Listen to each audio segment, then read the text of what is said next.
Bonjour, chère jeune fille. Aujourd'hui, tu as la bénédiction d'écouter cet audio et ce n'est pas une coïncidence. Dieu veut t'aider dans la vie avec un tendre objectif. Remercie-le. En ce moment, tu es sur la chaîne Famille avec Jésus. Le sujet du jour est la grâce d'être une femme. Mais avant, je voudrais te demander de partager avec tes amis pour qu'ils se réjouissent comme toi. Abonnez-vous à la chaîne et n'oubliez pas de nous donner un like.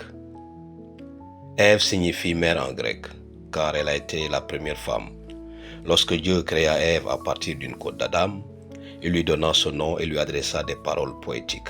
Il dit « Elle est os de mes os et chair de ma chair. Elle sera appelée femme parce qu'elle a été prise de l'homme. » Proverbe chapitre 31, verset 28. Le sage Salomon la présente comme la plus attirante de la famille. Ses enfants se lèvent et l'appellent bienheureuse. Et son mari la loue aussi. Comment conquérir une jeune femme? Avec des paroles agréables qu'elles adorent entendre. Dans le livre des Cantiques, chapitre 1, verset 15, nous lisons ces paroles.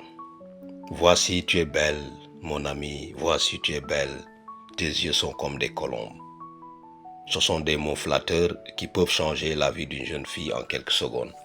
Mais cela ne fait pas tout. La grâce est trompeuse et la beauté est vaine. Mais la femme qui craint l'Éternel, c'est elle qui sera louée. La simplicité dans l'habillement donnera à la femme sage la meilleure apparence. Nous jugeons le caractère d'une personne par sa façon de s'habiller. La femme pieuse s'habillera modestement. Le goût raffiné et l'esprit cultivé se manifesteront par une tenue simple et appropriée. Celle qui est simple dans son habillement et dans ses manières montre qu'elle comprend qu'une vraie femme se caractérise par sa valeur morale.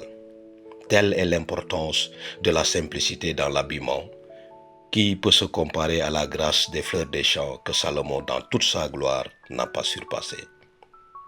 Si une femme donne son cœur à Dieu, elle sera remplie d'amour, de patience et de véritable grâce.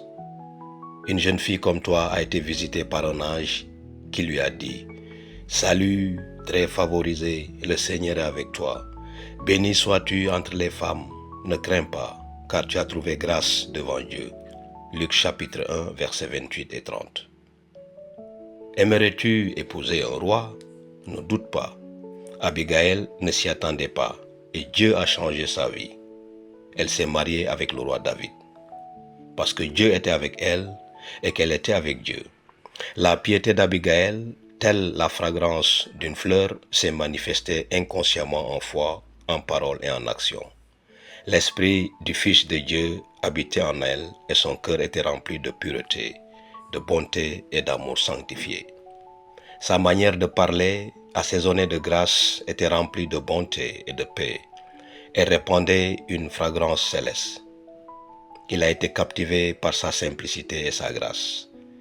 Il suffit que tu donnes ton cœur à Dieu, que tu vives pour lui et il changera ta vie. Que la grâce du Seigneur soit avec toi, chère jeune fille. Prions.